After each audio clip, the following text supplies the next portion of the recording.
पोखराको मणिपाल शिक्षण अस्पतालका चिकित्सकमाथि भएको कुटपिटको विरोधमा काठमाडौँमा चिकित्सकहरूले गरे प्रदर्शन। कुटपिटको विरोधमा सडकमा निस्किए सबै डाक्टर। नेपाल मेडिकल कलेजमा आवासीय चिकित्सकले पनि सेवा बन्द गरे। आन्दोलनरत डाक्टरहरूसँग सरकारले थाल्यो वार्ता।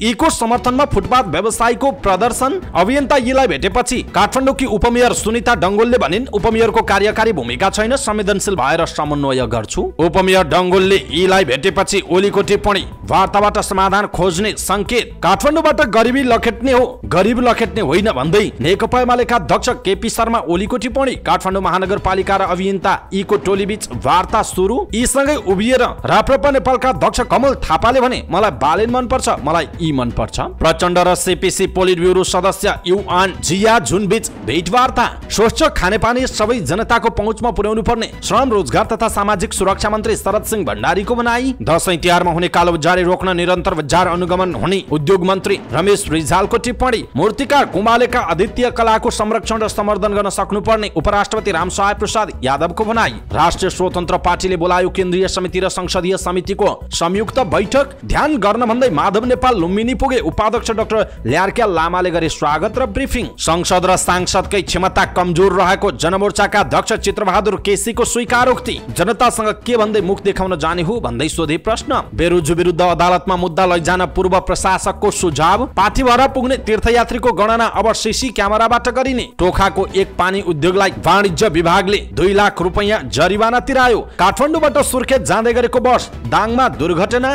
ताप्लेजुङमा जेप दुर्घटना हुँदा 13 जना घाइते। जहाजका यात्रु र जहाज कम्पनीको विवादका कारण 16 जना चिकित्सकलाई मुगुमै छोडेर उड्यो समिटियर। टर्की पठाइदिन्छु भनेर 1 करोड 16 लाख रुपैयाँ ठगी। पोखराकी सुरुचि भुजेल पक्राउ परिन्। तनहुँमा डेंगु संक्रमणबाट 3 जनाको ज्यान गयो। हनुमान ढोकामा इन्द्र ध्वजा थान गरेसँगै सुरु भयो इन्द्र जात्रा। लिङ्गो पनि ठड्याइयो। इन्द्र जात्रा अवलोकन गर्न चिनिया टोली काठमाडौँमा। दशैंमा 1 जनाले 18,500 रुपैयाँको नयाँ नोट साट्न पाउने। नेपाल आयल निगमले सर्वसाधारणका लागि आइपिओ जारी गर्दै शेयर बजार 18.5 अङ्कले बढ्यो। 2 अर्ब 9 करोड रुपैयाँको शेयर कारोबार। अजरबैजान इन्धन डिपोमा विस्फोट हुँदा 20 जनाको ज्यान गयो। चीनद्वारा किर्गिस्तानलाई 2 सेट मोबाइल अस्पताल हस्तान्तरण। सुडानी सशस्त्र बल र अर्धसैनिक र्यापिड सपोर्ट फोर्स बीच भिडन्त। पारस खड्कासँगको अन्तरङ्ग भेटले बदल्यो सन्दीप लामिछानेको मनोदशा। सुरुमा चतुरबहादुर चन्द समेत सामूहिक छलफलमा, त्यसपछि पारस खड्का र सन्दीप लामिछाने बीच 1-to-1 वार्ता। के भयो कुराकानी, यसको विषयमा पुरै जानकारी। र पारस खड्कासँग 1-to-1 बसेपछि चीनतर्फ लागे क्रिकेटर सन्दीप लामिछाने। दर्शक महानुभाव नमस्कार। समाचारपाटी.com को न्यूज बुलेटिनमा यहाँलाई हार्दिक स्वागत छ। म प्रहलाद चन्द्र घिमिरे। सदाको चाहिँ आज पनि हामी उपस्थित भएका छौँ आजका मुख्य समाचार, ब्रेकिङ न्यूज, न्यूज अपडेट लगायत तपाईँलाई काम लाग्ने हेर्नै पर्ने महत्त्वपूर्ण समाचारहरू लिएर। हाम्रो मेहनतका लागि यो भिडियोमा एउटा लाइक अवश्य गर्नुहोला। दर्शक महानुभाव, पलपलको न्यूज अपडेट हेर्नका लागि हाम्रो च्यानललाई तपाईँले अहिलेसम्म सब्स्क्राइब गर्नुभएको छैन भने कृपया सब्स्क्राइब गर्नुहोस्। अनि नजिकै आउने बेल आइकनलाई क्लिक गर्नुहोला। दैनिक रूपमा हेर्नुहुन्छ भने रेगुलर भनेर लेख्नुहोला। आज पहिलोचोटि हेर्दै हुनुहुन्छ भने फर्स्ट टाइम भनेर लेखिदिनुहोला। देशभित्र हुनुहुन्छ भने आफ्नो गाउँठाउँ शहर जिल्लाको नाम लेख्नुहोला। विदेशमा हुनुहुन्छ भने कुन देशबाट हामीलाई हेरिरहनु भएको छ त्यो कुरा तलको कमेन्ट बक्समा कमेन्ट गर्नुहोला। आउनुहोस् दर्शक महानुभाव, आजका मुख्य समाचार सुरु गरौँ। चिकित्सकलाई कुटपिटको विरोधमा सडकमा डाक्टरहरू निस्किएको प्रसङ्गबाट। पोखराको मणिपाल शिक्षण अस्पतालका चिकित्सकमाथि कुटपिटको विरोधमा काठमाडौँमा चिकित्सकहरूले प्रदर्शन गरेका छन्। माइतीघर मण्डलमा ठूलो संख्यामा भेला भएका चिकित्सकले आफूहरूको भौतिक सुरक्षाको माग गरेका छन्। सेतो कोट लगाएर प्रदर्शनमा उत्रिएका चिकित्सकहरूले आक्रमणकारीलाई कडा कारबाही गर्ने कानुन बनाउन पनि माग गरेका छन्। राष्ट्रिय आवासीय चिकित्सक संघका अध्यक्ष डाक्टर सन्दीप ओखेडाले सुरक्षाको प्रत्याभूति नभएपछि सरकारलाई दबाब दिन आन्दोलनमा उत्रनु परेको बताउनु भएको छ। हामी स्वास्थ्य कर्मी दिनहुँ भौतिक आक्रमण, हातपात तथा दुर्व्यवहार भोगिरहेका छौँ। कार्यस्थलमा सुरक्षाको प्रत्याभूति हुन सकेको छैन। डाक्टर ओखेडाले भन्नुभएको छ, आज हामीले सचेतनामूलक र्याली गरेका हौँ। हामी कार्यस्थलमा असुरक्षित महसुस गरेर सडकमा उत्रिएका हौँ। उनीहरूले दोषीलाई खुल्ला छुट, डाक्टरमाथि बुटै बुट, अस्पताल नआऊ, डाक्टर र बिरामीको ज्यान बचाऊ, डाक्टर कुट्न पाइँदैन, पेसा छोडौँ कि देश छोडौँ लगायतका प्ले कार्ड बोकेर नारा लगाएका छन्। चिकित्सकको प्रदर्शनका क्रममा प्रहरीसँग धकेलाधकेल भएको थियो। लमजुङकी एक महिलाको उपचारका क्रममा मणिपाल शिक्षण अस्पतालमा मंगलबार उनको मृत्यु भएको थियो। मृतकका आफन्तको भिडले डाक्टरले लापरवाही गरेको भन्दै हातपात गरेको थियो। यो घटनाले मणिपाल अस्पताल परिसर तनावपूर्ण भएको थियो। डाक्टरमाथि हातपात गर्ने 1 जनालाई प्रहरीले नियन्त्रणमा समेत लिएको जनाइएको छ। दर्शक महानुभाव, यसप्रति तपाईँको धारणा के छ? आफ्नो धारणा तलको कमेन्ट बक्समा कमेन्ट गर्नुहोला। यसैबीच पोखरा स्थित मणिपाल शिक्षण अस्पतालका चिकित्सकमाथि हातपात भएको विरोधमा काठमाडौँको जोरपाटे स्थित नेपाल मेडिकल कलेजका आवश्यक चिकित्सकले सबै सेवा बन्द गरेका छन्। उनीहरूले सेवा रोकेरै अस्पताल बाहिर प्रदर्शन गरेका हुन्। सरकारको तर्फबाट चिकित्सक तथा स्वास्थ्यकर्मीको सुरक्षाको प्रत्याभूति नभएको र त्यस्तो अवस्थामा काम गर्न चिकित्सकहरूको मनोबल घटेको भन्दै उनीहरूले सबै सेवा ठप्प पारेको घोषणा गरेका हुन्। नेपाल मेडिकल कलेजले ओपीडी सेवा बन्द भएको जनाएको छ। अस्पताल पुगेका आकस्मिक भएका बिरामीहरूलाई कर्मचारीहरूले डाक्टरहरूको हडताल भएको भन्दै ओपीडीमा आउन आग्रह गर्दै फर्काएका छन्। लमजुङकी एक महिलाको उपचारका क्रममा मणिपाल शिक्षण अस्पतालमा मृत्यु भएको थियो। मृतकका आफन्त सहितको भिडले डाक्टरले लापरवाही गरेको भन्दै हातपात गरेको बुझिएको छ। यो घटनाले मणिपाल अस्पताल परिसर तनावग्रस्त अवस्थामा रहेको जनाइएको छ। यसैबीच आन्दोलनरत चिकित्सकहरूसँग सरकारले वार्ता थालेको छ। उपप्रधान तथा गृहमन्त्री नारायण काजी श्रेष्ठको नेतृत्वमा गृह मन्त्रालयमा वार्ता भएको बताइएको छ।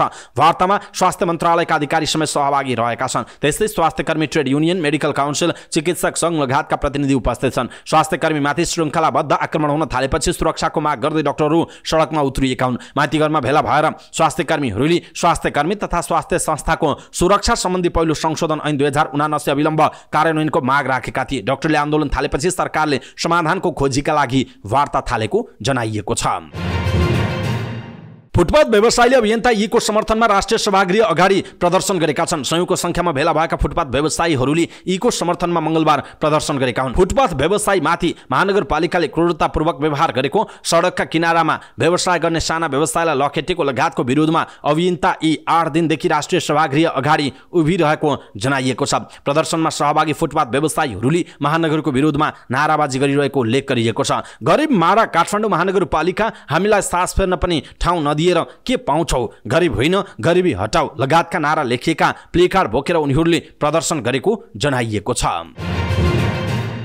यसैबीच काठमाडौँ महानगरपालिकाकी उपप्रमुख सुनिता डङ्गोलले अभियन्ता यीलाई उठाएको मागप्रति संवेदनशील रहेको बताउनु भएको छ। फुटपाथ व्यवसायीलाई उचित व्यवस्थापन गर्नुपर्ने मागसहित विरोधमा राष्ट्रिय सभागृह अघि उभिएका यीलाई भेटेर यस्तो बताइएको जनाइएको छ। उपप्रमुख डङ्गोलले करिब 20 मिनट जति उहाँसँग कुराकानी गर्नुभयो। उहाँले भेटेपछि सञ्चारकर्मीसँग कुराकानी गर्दै मानवीय संवेदनाका हिसाबले पनि भेट्नुपर्छ भनेर भेट गरेको र उहाँको मागबारे जानकारी लिएको बताउनुभयो। यी लगायत केही दिनदेखि आफ्नो माग पूरा गर्नुपर्छ भनेर आन्दोलनमा हुनुहुन्छ। डङ्गोलले भन्नुभयो, मैले उहाँहरूसँग आज भेट गरेँ। मैले उहाँहरूलाई भेट्नुको उद्देश्य चाहिँ मानवीय हिसाबले जे भइरहेको छ त्यो संवेदनशील छ भन्ने मनन गरेर हो, उहाँको भनाइ छ। उपमेयर डङ्गोलले जनताका कुरा तर्कसँग छन् वा छैनन् त्यो फरक कुरा भएको बताउँदै कुरा भने सुन्नुपर्ने बताउनुभयो। मैले उहाँहरूसँग भेट गरेँ, उहाँहरूका कुरा सुने। डङ्गोलले भन्नुभयो, म काठमाडौँ महानगरपालिकाको उपप्रमुखको हैसियतले भन्नुपर्दा उपप्रमुखको कार्यकारी भूमिका छैन, त्यसैले यसो गर्नुपर्छ उसो गर्नुपर्छ भन्ने मेरो कार्यकारी जिम्मेवारी छैन। मैले गर्न सक्ने भनेको समन्वय हो। समन्वयकारी भूमिका मैले विगतदेखि नै गर्दै आएको छु र त्यसको निरन्तर प्रयास जारी नै रहन्छ, उहाँको भनाइ छ। काठमाडौँ महानगरपालिका भित्र व्यवस्थापन गर्नुपर्ने धेरै कुराहरू भएको भन्दै डङ्गोलले त्यो नयाँ नेतृत्वका लागि चुनौतीसँगै अवसर पनि भएको उल्लेख गर्नुभयो। हामीले सडक व्यापारीको कुरा गर्दा यो व्यवस्थापनको विषय काठमाडौँ महानगरपालिकासँगको मात्रै विषय अवस्था पनि होइन, उहाँले भन्नुभयो। त्यसैले केन्द्र सरकारबाट काठमाडौँ महानगरपालिका केन्द्रित मात्रै नभएर एकीकृत हिसाबले नीति ल्याउन जरुरी छ। देशभरिको यो मुद्दालाई उठान र सँगसँगै सम्बोधन हुने गरी नीति बनाउन जरुरी छ। काठमाडौँ महानगरले एउटा नीति बनाउला, फेरि अर्को नगरले अर्को नीति बनाउला, त्यस्तो अवस्थामा नीति बाझिने बित्तिकै समस्या थप जटिल बन्न सक्छ उहाँले भन्नुभएको छ। उहाँले दीर्घकालीन समस्या समाधानका लागि एकीकृत नीति चाहिन्छ भन्दै त्यसका लागि माननीयहरू केन्द्र सरकारमा रहेका र प्रदेश सरकारमा रहेका सबैलाई आग्रह गर्दै त्यसका लागि समन्वय र सहकार्यका लागि आग्रह गर्नुभयो। उहाँले समन्वयका लागि महानगर तयार रहेको पनि उल्लेख गर्नुभएको छ। यिले 165 घण्टा भन्दा बढी समयदेखि उभिएको भन्दै सडक, साइकल, गाडा र परम्परागत खडपनमा बोकेर व्यापार गर्नेहरू र हुँदा खाने वर्गलाई चाहिँ वैकल्पिक स्थान र समयमा सामान्य शुल्क लिएर व्यवस्थापन हुनुपर्छ भनेर माग गरेको उल्लेख गर्नुभयो। त्यो हाम्रो माग पनि होइन, चुनाव अघि उहाँहरूले प्रतिबद्धता कुरा गरेको सम्झाएको मात्रै हो। यो विषयमा उपमेयर डङ्गोल संवेदनशील देखिनु भएको छ, यो स्वागत योग्य कुरा हो उहाँले भन्नुभयो। उहाँले प्रतिबद्धता पनि जनाउनु भएको छ। यो विषयको समाधानका लागि उहाँले पहल लिनुहुनेछ र हिजोको बाचा आज पनि उहाँले बिर्सिनु भएको छैन भन्ने लागेको छ उहाँले भन्नुभएको छ। मेयर बालेन शाह भने मागप्रति संवेदनशील नभएको उहाँले बताउनुभयो। एक दिन अघि 2 जना भेट्ने भनेर सल्लाह भएको थियो। उहाँले सडक व्यवसायीसँग प्रारम्भिक कुराकानीका लागि उहाँले भेट्न खोज्नु भएको थिएन। हामीले कानुनी रूपमा पनि बुझेको व्यक्ति सहित बसेर कुराकानी गर्ने भनेका थियौँ, तर हिजो 81 दिउँसो 12 बजे रुखो शैलीमा आएर भित्र भेट्न बोलाएको कुरा गर्नुभयो। उहाँले भन्नुभयो, हामीले 30 मिनटको समय मागेका थियौँ, त्यसो भए मेयरले भेट्दैनन् भन्ने सन्देश दिनुभयो। त्यसको 10 मिनट पनि बित्न नपाउँदै स्टाटस लेख्नुभयो। त्यसको प्रतिक्रिया हामीले जनाउनु पर्ने बाध्यता भयो। सडक व्यवसायी र नारायण वाग्ले पनि साँच्चै हुनुहुन्छ उहाँको भनाइ छ। यिले पहिलाको भन्दा नयाँ नेतृत्व फरक हुनलाई युवा मात्रै भएर नहुने भन्दै न्यूनतम शर्त जवाफदेहिता रहेको उल्लेख गर्नु भएको छ। उपमेयर डङ्गोलसँगको भएको कुराकानीमा यीले भविष्यको प्रधानमन्त्री देखिरहेको छु भन्दै उहाँले देखाएको व्यवहारिकताको प्रशंसा गर्नुभयो। डङ्गोले पनि मागप्रति सकारात्मक रहेको भन्दै यस्तो समस्या सबैतिर भएकाले यसको समाधानका लागि संघीय सरकारले पनि पहल गर्नुपर्नेमा जोड दिनुभएको छ।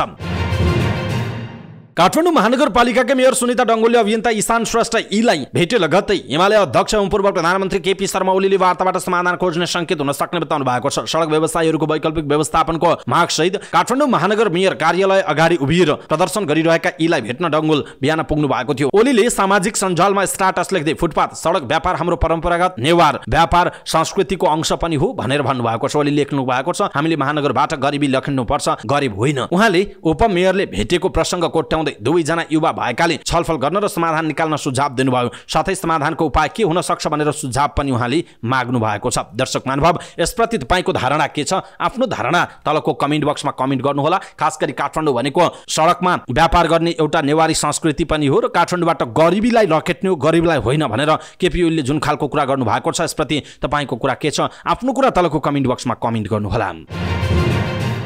काठमाडौँ महानगरपालिका र सामाजिक अभियन्ता यीको टोलीबीच वार्ता सुरु भएको छ। काठमाडौँ महानगरपालिकाको प्रतिनिधि र अभियन्ता यीका टोलीहरूबीच वार्ता सुरु भएको। वार्तामा काठमाडौँका मेयर बालेन शाह र अभियन्ता यी उपस्थित रहनु भएको छैन। महानगरले यीसँग वार्ता गर्न वार्ता टोली बनाएको थियो। फुटपाथ व्यवसायलाई उचित व्यवस्थापन गर्नुपर्ने मागसहित विरोधमा राष्ट्रिय सभागृह अगाडि 8 दिनदेखि उभिएर प्रदर्शन गरिरहनु भएको छ। वार्तामा मेयर शाह नआउने भएपछि अभियन्ता यी पनि वार्तामा नगएको उल्लेख गरिएको छ। महानगरपालिकाका तर्फबाट वार्तामा महानगरका प्रवक्ता नवीन मानन्धर, वडा अध्यक्ष चिनकाजी महर्जन, कानुन विभाग प्रमुख वसन्त आचार्य, कुमार व्यञ्जनकार र धीरज जोशी सहभागी हुनुहुन्छ भने यीको टोलीबाट विवेकशील साझाका सहसंस्थापक गोविन्द नारायणको नेतृत्वमा अधिवक्ता सञ्जय अधिकारी, प्रज्वलता कार्की, सडक व्यवसायीका प्रतिनिधि सुजन गिरी र शहरी पूर्वाधार विज्ञ राज महर्जन वार्तामा सहभागी रहेको जनाइएको छ।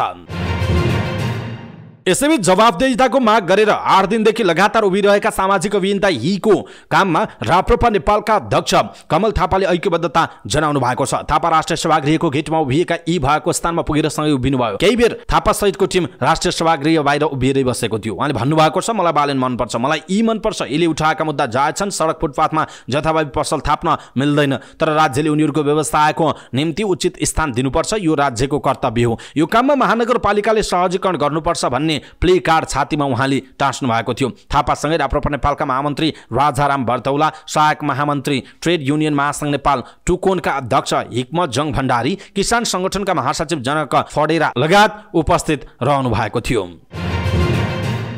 चीन भ्रमणमा रहनुभएका प्रधानमन्त्री पुष्पकमल दाहाल प्रचण्ड र चिनिया कम्युनिस्ट पार्टीका पोलिट ब्युरो सदस्य समेत रहनुभएका छोङछेङ नगर कमिटिका अध्यक्ष युयान जियाजुन बीच भेट भएको छ। भ्रमणको चौथो दिन राजधानी बेजिङबाट छोङछोङ प्रस्थान गर्नुभएका प्रचण्ड र सीपीसी पोलिट ब्युरो सदस्य युयान बीच भेट भएको प्रधानमन्त्रीको सचिवालयले जनाएको छ। प्रधानमन्त्री प्रचण्डले छोङछेङ एकाडेमी अफ एग्रिकल्चर साइन्सको अवलोकन भ्रमण गर्नुभयो। प्रधानमन्त्री छोङछेङ स्थित एकाडेमी अफ एग्रिकल्चर साइन्सका पदाधिकारीले स्वागत गरेका थिए। त्यहाँ प्रधानमन्त्री प्रचण्डले वैज्ञानिक एवं आधुनिक कृषि प्रणाली बारे जानकारी लिएको बुझिएको छ।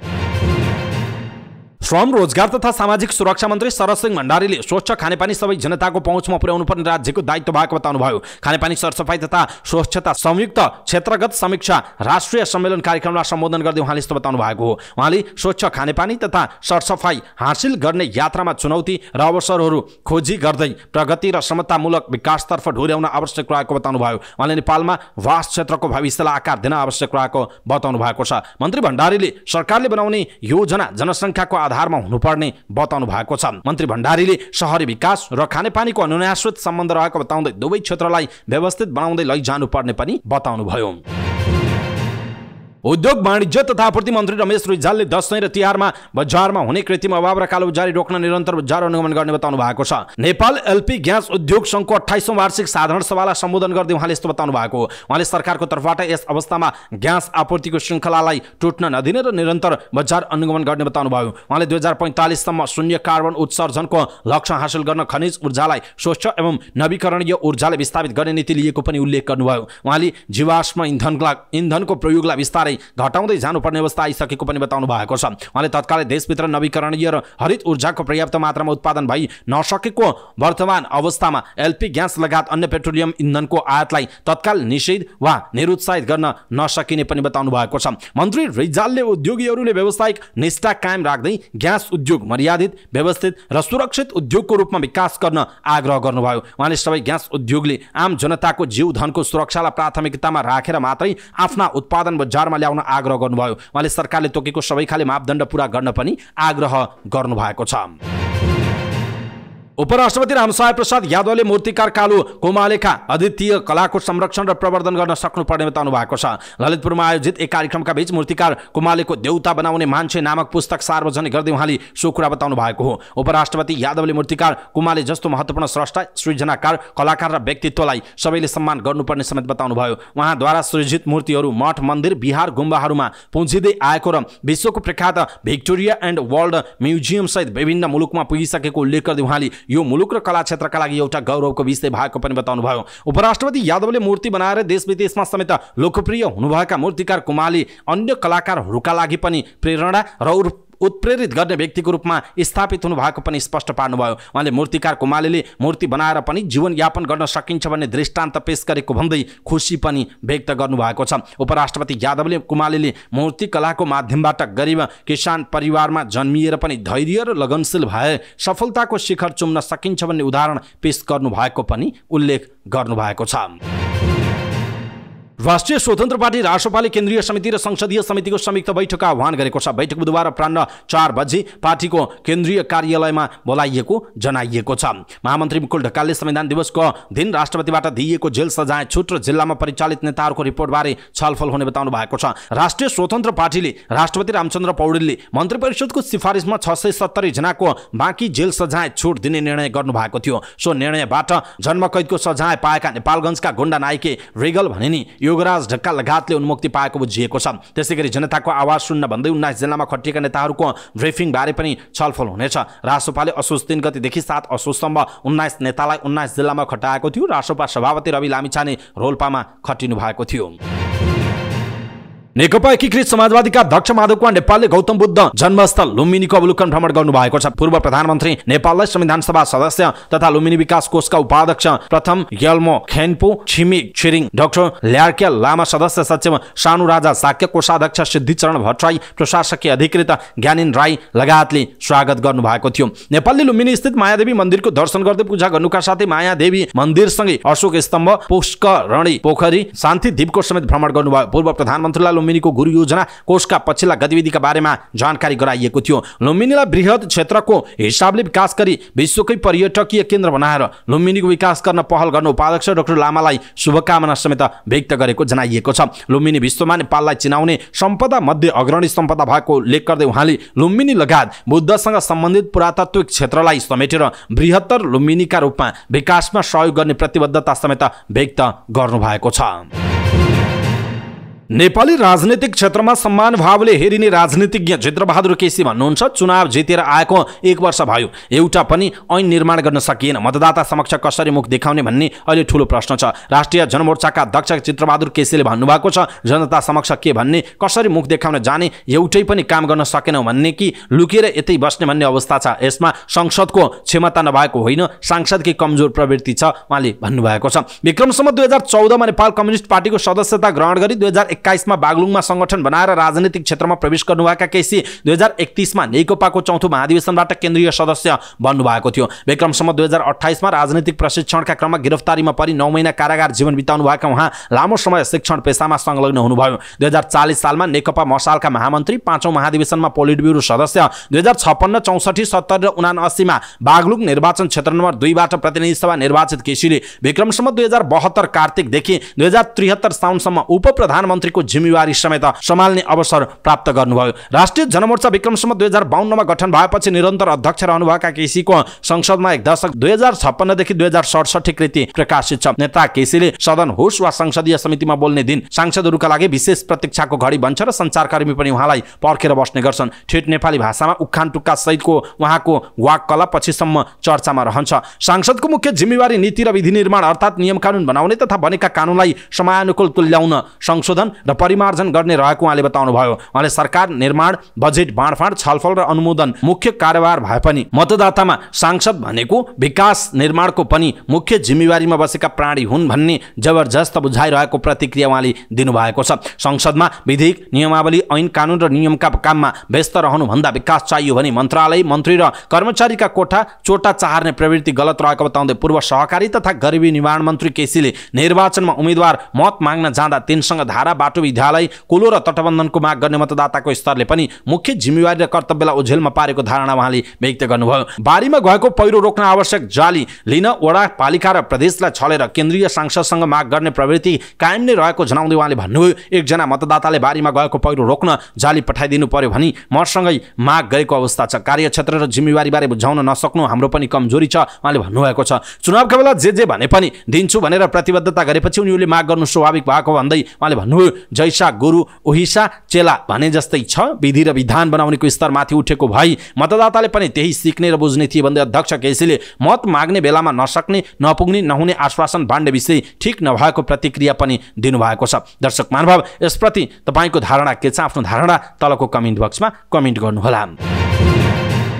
पूर्व प्रशासकहरूले सरकारी बेरुजु नियन्त्रणका लागि यसविरुद्ध मुद्दा लिएर अदालत जानुपर्ने धारणा व्यक्त गरेका छन्। बेरुजु कानुन विपरीतको काम भएकाले महालेखा परीक्षकको कार्यालय वा सार्वजनिक लेखा समिति नै मुद्दा लिएर अदालत जान सक्ने संसद सचिवालयका पूर्व सचिव सोम बहादुर थापाले बताउनुभयो। मुद्दामा गएपछि त्यो विषय अदालतको विषय हुन्छ, कारबाही हुन्छ या हुँदैन अदालतको व्याख्यामा भर पर्ला, तर मुद्दामा जान थालियो भने सबैलाई सतर्क बनाउन सकिन्छ। लेखा समितिमा भएको छलफलमा उहाँले भन्नुभएको छ, लेखा समितिले बेरुजु विरुद्ध मुद्दा दायर गर्न महालेखा परीक्षकको कार्यालयलाई निर्देशन दिन सक्ने र आफै पनि लिएर अदालत जान सक्ने उहाँको भनाइ छ। नेपालमा बेरुजुला समस्या नमान्ने प्रवृत्ति रहेकाले पनि मुद्दामा जाँदा सुधारका लागि सकारात्मक दबाव हुन सक्ने आफूलाई लागेको उहाँले बताउनु भएको छ। सार्वजनिक लेखा समितिको सचिव भएर लामो समय काम गर्नुभएका पूर्व सचिव थापा बेरुजुमाथिको छलफललाई सरकारले पनि प्राथमिकतामा राख्ने आफ्नो अनुभव नरहेको सुनाउनु भयो। सुधारका लागि प्रधानमन्त्री र मन्त्रीहरूलाई बोलाएर बेरुजुमाथि छलफल चलाएर मुद्दामा जान सकिने उहाँको सुझाव छ। यसो गर्दा राजनीतिक रूपमा पनि सन्देश जाने भएकाले बेरुजु नरहने गरी काम हुन सक्ने उहाँको अपेक्षा रहेको छ। विकसित मुलुकहरूमा 1 वर्षको मात्र बेरुजु रहने गरेको र त्यसमाथि सार्वजनिक लेखा समितिले गहिरो गरी अध्ययन गर्ने गरेको पूर्व सचिव थापाले बताउनु भएको छ। पूर्व महालेखा नियन्त्रक सुरेश प्रधान 1 वर्षमा एकैपटक सबै निकायले लेखा परीक्षण प्रतिवेदन सार्वजनिक गर्ने पद्धति परिवर्तन गर्नुपर्ने बताउनु भयो। यही प्रवृत्तिका कारण नेपालमा बेरुजु धेरै देखिने गरेको उहाँको अनुभव छ। आन्तरिक लेखा परीक्षणको प्रतिवेदनको वार्षिक रूपमा प्रस्तुति गर्ने पद्धतिमा सुधार गरेर आन्तरिक लेखा परीक्षण प्रतिवेदन त्रैमासिक रूपमा तयार गरी वित्तीय व्यवस्थापन सूचना प्रणाली मार्फत नियमित रूपमा अनुगमन हुने व्यवस्था गर्न सकिने उहाँको राय रहेको छ।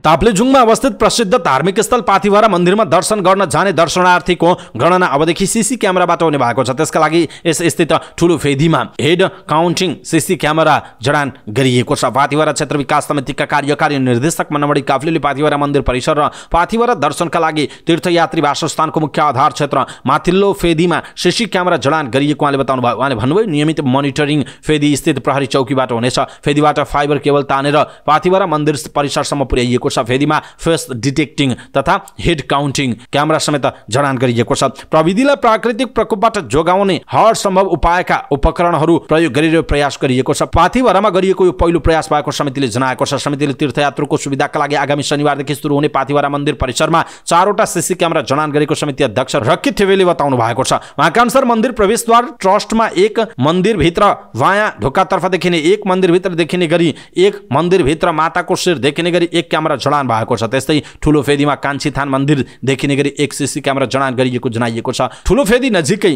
प्रवेशद्वारमा तीर्थालुको संख्या गणना गर्ने गरी हेड काउन्टिङ क्यामेरा राखिएको छ भने ठुलो फेदी बजार परिसरमा 2 गरी 8 सीसी क्यामेरा जडान भएको जनाइएको छ।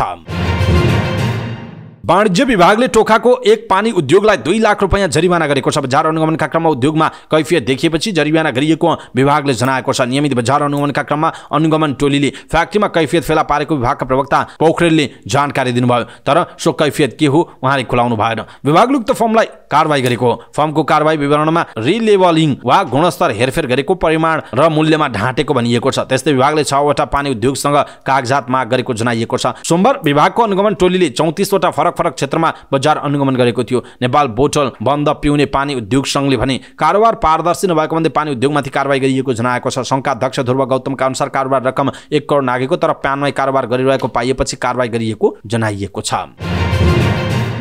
दाङमा बस दुर्घटनामा परि 15 जना घाइते भएका छन्। काठमाडौँबाट सुर्खेततर्फ जाँदै गरेको कर्णाली प्रदेश 02-001 ख 0362 नम्बरको यात्रुवाहक बस पूर्व पश्चिम राजमार्गको लमही 9 अमिलियामा बिहान 6:30 बजेतिर दुर्घटनामा परेको जनाइएको छ। घाइतेमध्ये 2 जनाको अवस्था गम्भीर रहेको जिल्ला प्रहरी कार्यालय दाङका प्रहरी प्रवक्ता डीएसपी जनक बहादुर मल्लले जानकारी दिनुभयो। अन्य 5 जनाको अवस्था मध्यम रहेको छ भने केही सामान्य घाइते भएका छन्। बाँकी यात्रु सकुशल रहेको प्रवक्ता मल्लले बताउनुभयो। बसमा करिब 30-35 जना सवार रहेको जनाइएको छ। दुर्घटनापछि चालक फरार रहेको प्रहरीले जनाएको छ। ताप्लेजुङको पाथिभरा याङवरक 3 तिरिङ्गीबाट पाथिभरा दर्शनका लागि छुटेको जीप दुर्घटनामा परेको छ। मे 1-2186 नम्बरको जीप सडकबाट खसेको दुर्घटनामा 13 जना घाइते भएका छन्। घाइते हुनेमा याङवरक 3 तिरिङ्गीका जीप चालक 21 वर्षका भक्त कार्की, 70 वर्षका धनबहादुर डाङ्गी, 62 वर्षकी फुलमाया बस्नेत, 35 वर्षकी निर्मला बस्नेत, 22 वर्षका कर्णबहादुर भट्टराई, 30 वर्षकी विमला डाङ्गी, 6 वर्षकी युनिसा बस्नेत, 4 वर्षकी स्वस्तिका बस्नेत रहेका छन्। त्यस्तै तिरिङ्गीकै 41 वर्षका ललित भट्टराई, 22 वर्षका कुमार भट्टराई, 37 वर्षका मानबहादुर भट्टराई, 38 वर्षका चन्द्रबहादुर भट्टराई र झापा 12 गाउँपालिका वडा नम्बर 2 बस्ने 41 वर्षका कर्णबहादुर कार्की रहेको प्रहरीले जानकारी दिएको छ। घाइतेहरूको जिल्ला अस्पताल ताप्लेजुङमा उपचार भइरहेको जनाइएको छ। मुगुको तालचा विमानस्थलबाट नेपालगञ्ज जाने जहाजका यात्रु र जहाज कम्पनी बीचको विवादका कारण 16 जना यात्रुले एकसाथ यात्रा रद्द गरेका छन्। समिट एयरको यो जहाजमा चिकित्सकले मंगलबारका लागि 16 सिट बुक गरेको तर टिकट नकाटिएको अवस्था रहेको समिट एयरका प्रमुख कार्यकारी अधिकृत मनोज कार्कीले जानकारी दिनुभयो। सोही कारण सोमबार 5 वटा भिआइपी सिट यो उडानका लागि काटिएको उहाँले जानकारी दिनुभयो। मंगलबार 5 जना भिआइपी यात्रु र 13 जना चिकित्सकलाई समिटले पहिलो उडानबाट नेपालगञ्ज ल्याउन खोजेको थियो, तर चिकित्सकले 16 वटै समूह एउटै उडानमा जानुपर्ने अडान राखेपछि अन्य यात्रुलाई लिएर समिटको जहाज उड्नु परेको कार्कीले जानकारी दिनुभयो। उहाँहरू हाम्रै उडानबाट मुगु जानु भएको हो। आजका लागि टिकट बुकिङ मात्र गर्नु भएको थियो, टिकट काट्नु भएको थिएन। त्यसकारण 5 वटा भिआइपी टिकट सोमबार नै काटिएको थियो। कार्कीले भन्नुभयो, पहिलो उडानमा 5 जना छुटे पनि हामी आज अर्को उडानबाट थप यात्रुलाई नेपालगञ्ज लैजाने योजनामा थियौं। चिकित्सकको अर्ग्यालयले नै उहाँहरू मुगुमा बसेको कार्कीले बताउनुभयो। कार्कीका अनुसार आजै अर्को उडान मुगुमा हुँदैछ। समिटमा आउन नसकेका यात्रुलाई लिन नेपाल एयरलाइन्सको जहाज पठाउने घोषणा फेसबुक मार्फत संस्कृति पर्यटन तथा नागरिक उड्डयन मन्त्री सुदन किराँतीले गर्नुभयो। तर नेपाल एयरलाइन्सको जहाजले 13 जना मात्र यात्रु बोक्न सक्छ। एउटै समूहमा मात्र हिँड्ने उडान लिएका चिकित्सकको संख्या 16 छ। सोही कारण पनि समिटले अर्को उडान गर्नुपर्ने अवस्था हुन सक्ने कार्कीले बताउनु भएको छ। माओवादी केन्द्रका नेता मातृका यादव, कर्णाली प्रदेशका पूर्व मुख्यमन्त्री महेन्द्र बहादुर साई, प्रदेश अध्यक्ष विमला केसी, धर्मराज शाह र प्रकाश बहादुर साईका लागि सोमबार भिआइपी टिकट काटिएको थियो। वैदेशिक रोजगारीका लागि टर्की पठाइदिन्छु भनेर 1 करोड 16 लाख रुपैयाँ ठगी गर्ने एकजना व्यक्तिलाई प्रहरीले पक्राउ गरेको छ। ठगी आरोपमा पोखरा महानगरपालिका वडा नम्बर 5 लेखनाथ टोलकी सुरुचि भुजेललाई पक्राउ गरिएको महानगरीय अपराध नियन्त्रण महाशाखाले जनाएको छ। पक्राउ परेको भुजेल समेतले टर्कीमा गएको भूकम्पपछि पुनर्निर्माणका लागि संयुक्त राष्ट्रसङ्घ मातहत रहेर काम गर्नुपर्ने र मासिक $1400 काम लगाइदिने भन्दै पैसा उठाएको बताइएको छ। पक्राउ परेका श्रेष्ठले सृजन कुमार राई सहित 30 जनाको 1 करोड 16 लाख रुपैयाँ ठगी गरेको महाशाखाका प्रवक्ता एवं प्रहरी उपरीक्षक नवराज अधिकारीले जानकारी दिनुभयो। विनोदले टर्की पठाइदिन्छु भनी रकम ठगी गरी पीडित भएका व्यक्तिहरूले आवश्यक कागजात सहित केन्द्रीय अनुसन्धान ब्युरो महाराजगञ्जमा सम्पर्क गर्न प्रहरीले अनुरोध गरेको जनाइएको छ। डेंगूको संक्रमणबाट तनहुमा यस वर्ष 3 जनाको ज्यान गएको छ। मृत्यु हुने 3 जना व्यास नगरपालिकाका विभिन्न ओडाका रहेको बताइएको छ। नगरपालिकाको स्वास्थ्य शाखाले दिएको जानकारी अनुसार गत असार 16 गते व्यास 10 का 35 वर्षीय युवा, यही असोज 2 गते व्यास 11 का 15 वर्षीय युवा र यही असोज 8 गते व्यास 2 की 13 वर्षीय बालिकाको डेंगू संक्रमणबाट मृत्यु भएको बताइएको छ। नगरपालिकाका स्वास्थ्य शाखा प्रमुख प्रमोद सोतीले विगत केही समयदेखि दमौलीमा डेंगूको संक्रमण बढ्दो अवस्थामा रहेको बताउनु भयो। कुल बिरामी संख्या 1600 मध्ये 1350 बिरामी नगरपालिकाकै रहेको जनाइएको छ। दमौली अस्पतालमा दैनिक बिरामीको संख्या बढेपछि नगरपालिका अन्तर्गतका स्वास्थ्य कर्मीलाई अस्पतालमा खटाउने तयारी गरिएको छ। अस्पतालमा जनशक्ति कम भएको जानकारीमा आएपछि नगरपालिकाले 1 डाक्टर, 2 जना ल्याबका कर्मचारी र 2 जना इमर्जेन्सीमा परिचालन गर्न लागि उहाँले जानकारी दिनुभयो। नगरपालिकाले टोलटोलमा डेंगू सम्बन्धी सचेतना समेत सुरु गरेको छ। नगरपालिकाका स्वास्थ्य शाखा प्रमुख प्रमोद सोतीले डेंगू नियन्त्रण रोकथामका लागि औषधि छर्कनेदेखि स्वास्थ्य सम्बन्धी विभिन्न सचेतनामूलक कार्यक्रम सञ्चालन गरिरहेको पनि जानकारी दिनुभयो। हनुमान ढोकामा इन्द्र जात्राको लिङ्गो ठड्याइएको छ। बिहान 10:37 इन्द्र ध्वजोत्थान गरिएको हो। काठमाडौँको हनुमान ढोकामा इन्द्र ध्वज सहितको लिङ्गो ठड्याएपछि इन्द्र जात्रा सुरु भएको छ। हनुमान ढोकामा रहेको लिङ्गो ठड्याएपछि इन्द्र जात्रा सुरु हुन्छ। इन्द्र जात्रालाई नेपाल भाषामा ययास भनिन्छ। यहाँ भनेको कान्तिपुर नगर र यास भनेको मुख्य जात्रा हो। इन्द्र जात्राका बेला इन्द्र जात्रा सम्बन्धी सबै देवी देवता पनि सार्वजनिक प्रदर्शनका लागि बाहिर ल्याउने प्रचलन रहेको छ। इन्द्र जात्रा काठमाडौँ लगायत ललितपुर, भक्तपुर, धुलीखेल, दोलखा लगायतका स्थानमा वर्षा र सहकालका देवता इन्द्रको पूजा आराधना गरी परम्परागत रूपमा नेवारी समुदायले मनाउने जात्रा हो। यसलाई यहाँ पुनहि पनि भनेर भनिन्छ। इन्द्र जात्रा काठमाडौँमा मनाइने विविध जात्रा मध्येको एउटा रमाइलो महत्त्वपूर्ण जात्रा हो। इन्द्र जात्राको प्रमुख कार्य नै लिङ्गो ध्वजा स्थापना हो। 12औं देखि 18औं शताब्दीमा निर्मित थुप्रै मठ मन्दिरले सजिएको हनुमान ढोका दरबार क्षेत्र यो जात्राको उद्गम स्थल हो। भाद्र शुक्ल पक्ष यलाथ द्वादशीका दिन इन्द्र ध्वजोत्थानबाट सुरु भई यलागा चौथी अर्थात् इन्द्र ध्वज पतनसम्म 8 दिन विभिन्न नाचगान रथ यात्रा गरी यो जात्रा सम्पन्न गरिन्छ। इन्द्र जात्रा र लिङ्गो ध्वजा ठड्याउने प्रचलनको सम्बन्धमा वाल्मीकि रामायण, महाभारत, हरिवंश पुराण, कालिका पुराण, देवी पुराण, विष्णु धर्मोत्तर पुराण, बृहत संहिता र भविष्य पुराणमा विस्तृत वर्णन गरेको पाइएको छ।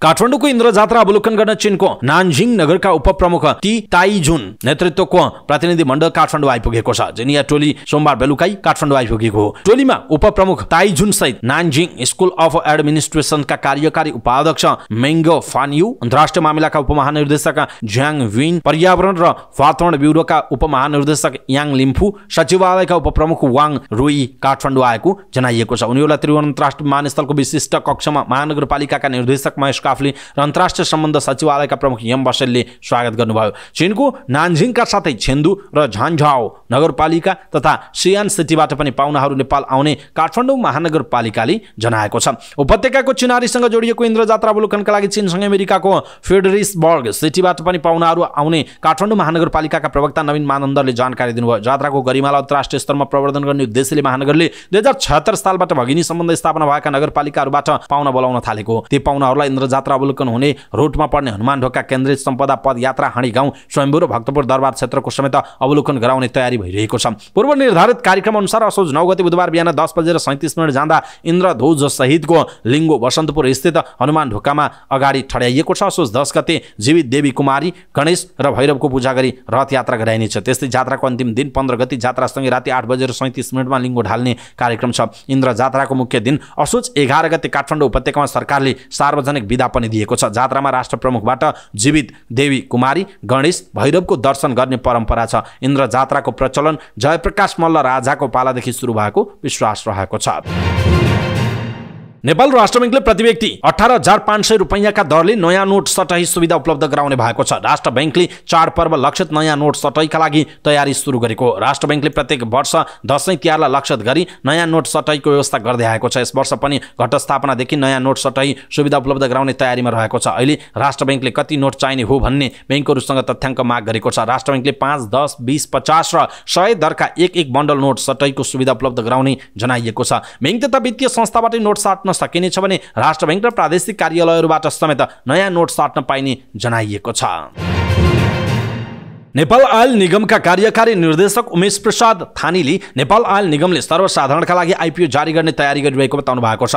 नेपाल एलपी ग्यास उद्योग संघको 28औं वार्षिक साधारण सभामा बोल्दै कार्यकारी निर्देशक थानीले यस्तो बताउनु भएको हो। उहाँले धितोपत्र निष्कासन नियमावली 2073 जारी भएपछि 2080 मा आउँदा 7औं पटक संशोधन भएको र नियमावलीमा 2 आर्थिक वर्षमा नाफामा गएको हुनुपर्ने भएकाले समय लागेको उहाँले बताउनु भएको छ। उहाँले कम्तीमा 2 वटा आर्थिक वर्षको फाइदा भएपछि मात्रै आइपिओ जारी गर्न मिल्ने अवस्था भएकाले सर्वसाधारणका लागि आइपिओ जारी गर्न प्रतिबद्ध रहेको बताउनु भयो। उहाँले सर्वसाधारण जनतालाई समेत निगममा ओनरशिप बनाउन आइपिओ जारी गर्ने बताउनु भएको छ। उहाँले व्यवसायीहरूलाई स्टेक होल्डर बनाउने र सर्वसाधारणलाई आइपिओ दिने तयारी भइरहेको बताउनु भएको छ। उहाँले विभिन्न प्राविधिक पक्षहरू रहेकाले केही समय लाग्ने बताउनु भयो। उहाँले ग्यास व्यवसायीहरूप्रति आयल निगम निर्मम हुने सोचमा नभएको बताउनु भयो। उहाँले सरकारले व्यवसायीहरूका माग समय सापेक्ष रूपमा सम्बोधन चाँडै गर्ने बताउनु भयो। उहाँले मुलुकको अर्थतन्त्रमा टेवा पुर्याउने हिसाबले पनि नेपाल आयल निगमले विक्रमसम्म 2080 असार 31 देखि स्वचालित मूल्य प्रणाली लागू गरेको बताउनुभयो। उहाँले जनता, व्यवसायी र अन्य सबै क्षेत्रले स्वीकार गरेर अर्थतन्त्रमा टेवा पुर्याउनु पर्ने आवश्यकता रहेको बताउनुभयो। उहाँले आयल निगम स्वचालित मूल्य लागू गरेपछि निगम अलिकति भए पनि नाफामा रहेको पनि उहाँले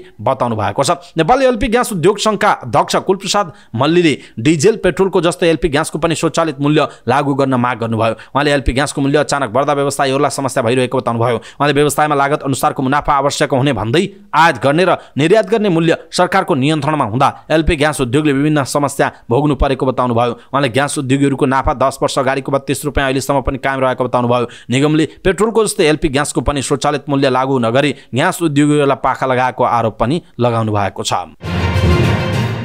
आइतबार र सोमबार घटेको शेयर बजार मंगलबार दोहोरो अङ्कले बढेको छ। शेयर बजार परिसूचक निवेश मंगलबार 18.45 अङ्कले बढेर 2022.91 बिन्दुमा पुगेको छ। होटल र पर्यटन बाहेक सबै समूहको शेयर बढेकोमा मंगलबार जलविद्युत समूहको उच्च अङ्कले उकालो लागेको छ। बजार बढेको दिन मेन्चियम हाइड्रो, मनोकामना इन्जिनियरिङ, शुभम पावर र मोलुङ हाइड्रो पावर कम्पनीको शेयर 10% बढेको छ। समग्रमा बजार बढेको दिन सबैभन्दा धेरै हिमालयन लघुवित्त र 3 स्टारको हाइड्रोको शेयर 5.5% भन्दा धेरैले घटेको छ। मंगलबार 87,04,000 किता शेयर 2,09,38,00,000 रुपियाँमा कारोबार भएको छ। सबैभन्दा धेरै एनआइसी एसिया बैंकको 8,34,00,000 रुपियाँको शेयर किनबेच भएको जनाइएको छ।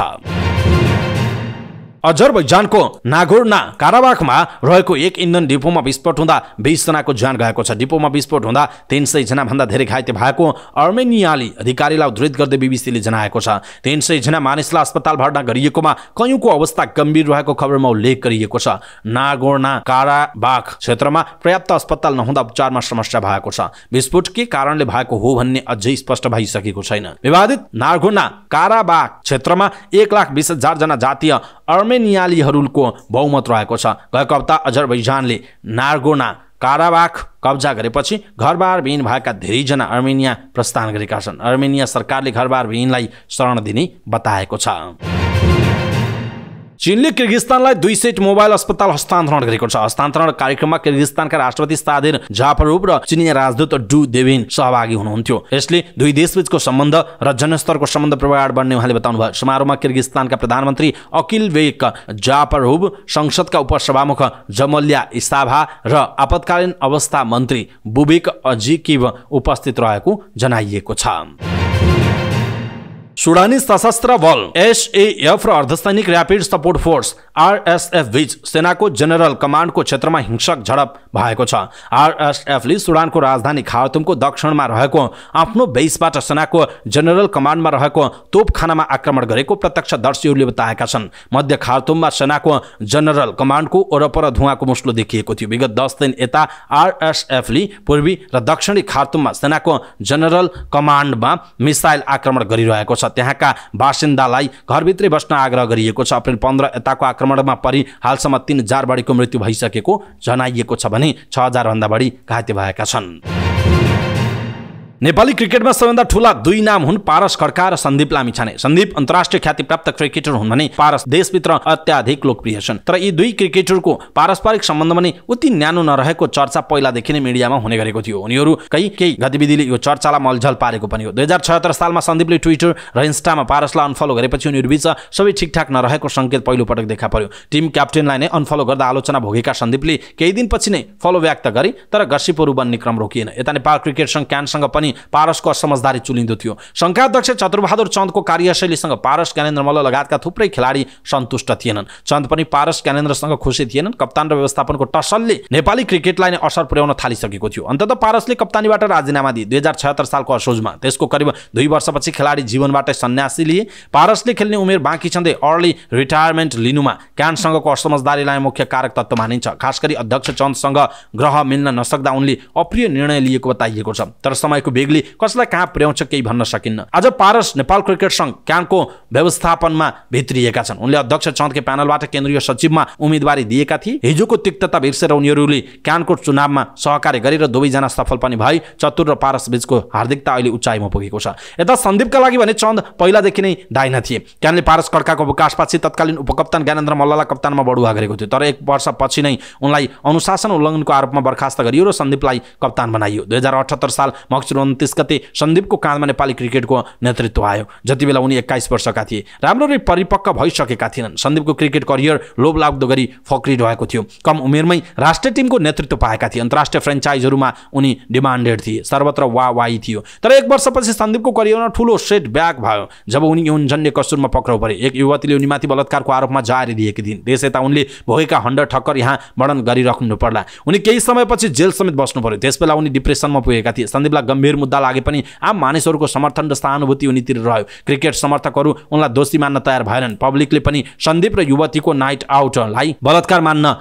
तयार भएन। पाटन उच्च अदालतले उनलाई धरोटीमा छाड्न आदेश दियो। छुट्टी लगत्तै नेपाल क्रिकेट संघ क्यानले बोर्ड निर्णय लिएर सन्दीपलाई तत्काल टिममा फर्कायो। राष्ट्रिय टिमका खेलाडीहरूले उनलाई कुनै फरक व्यवहार गरेनन् र टिममा न्यानो स्वागत गरे। अदालतमा विचाराधीन मुद्दाको टर्चर बोकेर पनि सन्दीपले आफूलाई लडाकु साबित गर्दै मैदानमा उत्कृष्ट प्रदर्शन गरे। नेपालको एक दिवसीय मान्यता जोगाउन उनको महत्त्वपूर्ण भूमिका रह्यो। नेपाललाई एसिया कपमा छनौट गराउन पनि सन्दीप नै निर्णायक बने। यसले गर्दा क्रिकेट समर्थक र जनमानसमा उनको लोकप्रियता थप चुलियो। यता पारस भने सन्दीपको मुद्दालाई लिएर उनीप्रति अलिकति रिजर्भ देखिए। हरेक पटक नेपालले क्रिकेट म्याच जित्दा उनी सामाजिक सञ्जालबाट बधाई दिन्थे तर सन्दीपको नाम र तस्बिर नराखिकन। सन्दीपले आफ्नो एकल बलबुतामा जिताएका म्याचमा पनि पारसले उनको नाम लिन कन्जुसाइ गरेपछि उनी निकै आलोचना बेहोर्नु पर्यो। सन्दीपमाथि पारसले पुरानो तुस निकाल्न खोजेको आरोप लाग्यो। त्यसपछि भने पारसले सन्दीपको बारेमा पनि पोस्ट गर्न थाले। यो सबै वृत्तान्त यहाँ किन खोतलिएको हो भने पारस र सन्दीपको पुरानो तुस अब मेटिएको छ। नेपाली क्रिकेटका लागि यी दुई पिल्लर एक ठाउँमा आएका छन्। हिजो उनीहरूबीच हार्दिकतापूर्ण भेटघाट र मन माझामाझ भएको बुझिएको छ। अदालतमा लगातार आफ्नो मुद्दा पछि धकेलिएपछि निकै तनावग्रस्त थिए सन्दीप। उनले क्यान अध्यक्षलाई भेटेर आफू एसियाडमा खेल्नका लागि मानसिक रूपमा तयार नरहेको जनाउ समेत दिएका थिए। उनको मनोबल वास्तवमै निकै गिरिसकेको थियो। सन्दीपले निकै निराशाजनक कुराहरू आफ्ना साथीभाइहरूसँग पनि गर्ने गरेका थिए। तर पारससँगको भेटपछि सन्दीपको मनस्थिति बदलिएको छ। पारस सन्दीप भेटका लागि जाँचो पाँचो मिलाएका थिए। क्यान अध्यक्ष चतुरबहादुर चन्दले राति 8 बजे चन्द सन्दीप र पारसबीच काठमाडौँको एउटा होटलमा भेट भएको बुझिएको छ। स्रोतका अनुसार आफ्ना वकिल सरोज घिमिरे र आफन्त दाइ बालकृष्ण सहित होटलमा पुग्दा सन्दीप निराश मुद्रामा थिए। तर होटलबाट फर्कँदा उनले बडी ल्याङ्ग्वेज बदलिएको थियो। उनी उत्साहित देखिएका थिए। सुरुमा क्यान अध्यक्ष चन्द्र पारसले सन्दीपसँग संयुक्त छलफल गरे। त्यसपछि पारस र सन्दीप बीच छुट्टै 1-to-1 कुराकानी भएको थियो। 15-20 मिनटको उक्त कुराकानीमा नै सन्दीपको मनस्थिति बदल्न पर्याप्त बनेको स्रोतको दाबी छ। स्रोतका अनुसार पारसले सन्दीपलाई जस्तोसुकै परिस्थितिमा पनि आफूलाई खेलबाट बाहिर नराख्न आग्रह गरेका थिए। नेपालको उपाधि सम्भावना भएकाले सन्दीपले एसियाड खेल्नै पर्नेमा पारसको जोड थियो। सन्दीपको सरोकारका विषयहरूमा पारसले निकै गम्भीरता देखाएको स्रोतले बताएको छ। उहाँ निकै सकारात्मक रूपमा प्रस्तुत हुनुभयो। सन्दीप र पारस एक ठाउँ उभिनु नै नेपाली क्रिकेटको सर्वोपरि हितमा हुन्छ भन्ने भाव उहाँको अभिव्यक्तिमा प्रकट भएको थियो स्रोतले भनेको छ। पारसले सन्दीपको मुद्दामा उनको पक्षमा फैसला आउने विश्वास समेत व्यक्त गरेको बताइएको छ। मुद्दा किनारा लाग्न साथ सन्दीपलाई सेन्ट्रल कन्ट्र्याक्टमा समेटेर पारिश्रमिक सुचारू गर्ने उहाँको प्रतिबद्धता थियो। त्यसो त यी आश्वासनहरू क्यान अध्यक्षले पनि सन्दीपलाई दिएको बताइएको छ। तर क्यानमा पारस महत्त्वपूर्ण भूमिकामा आएकाले अध्यक्षको वचनबाट मात्र सन्दीप आश्वस्त हुन नसकेको उल्लेख छ। पारसप्रति उनमा केही न केही संशय थियो। तर पारस आफ्नो ओहदाको दायित्वलाई उझेर जिम्मेवार ढङ्गले पेश भएपछि सन्दीपले उनको अभिभावकत्व महसुस गरेको बताइएको छ। राति 8 बजे सुरु भएको डिनर सहितको बैठक 9:30 बजेसम्म चलेको थियो। पारसले पनि केही दिन अघि मात्र आफ्नो सासुआमाको निधन भएकाले होटलको खानेकुरा नखाएको बुझिएको छ। सन्दीप चीन प्रस्थान गरिसकेका छन्। उनको हिजोको टिकट आजलाई सारिएको थियो। सन्दीपसँगै अर्का स्पिनर सागर ढकाललाई पनि क्यानले चीन पठाएको छ। ढकाल घाइते स्पिनर ललित राजवंशीको प्रतिस्थापनमा गएको बुझिएको छ। त्रिभुवन अन्तर्राष्ट्रिय विमानस्थलमा पुग्दा सन्दीपको चेहरामा चिर परिचित मुस्कान भने रहेको थियो। अवस्था दर्शकमान भाव समाचारपाटी.com को न्यूज बुलेटिन अहिलेका लागि यति नै। हामीले प्रस्तुत गरेका समाचारहरूप्रति तपाईँको धारणा के छ? आफ्नो धारणा तलको कमेन्ट बक्समा कमेन्ट गर्नुहोला। हाम्रो मेहनतका लागि यो भिडियोमा एउटा सानो लाइक अवश्य गर्नुहोला। दर्शकमान भाव पलपलको न्यूज अपडेट हेर्नका लागि हाम्रो च्यानललाई तपाईँले अहिलेसम्म सब्स्क्राइब गर्नुभएको छैन भने कृपया सब्स्क्राइब गर्नुहोस् अनि नजिकै आउने बेल आइकनलाई क्लिक गर्नुहोला। समाचारपाटी.com को न्यूज बुलेटिन नेपाली समय अनुसार भोलि बिहान 5 बजे लिएर फेरि हामी उपस्थित हुनेछौँ। पलपलको न्यूज अपडेटका लागि समाचारपाटी.com हेर्दै गर्नुहोस्। नमस्कार।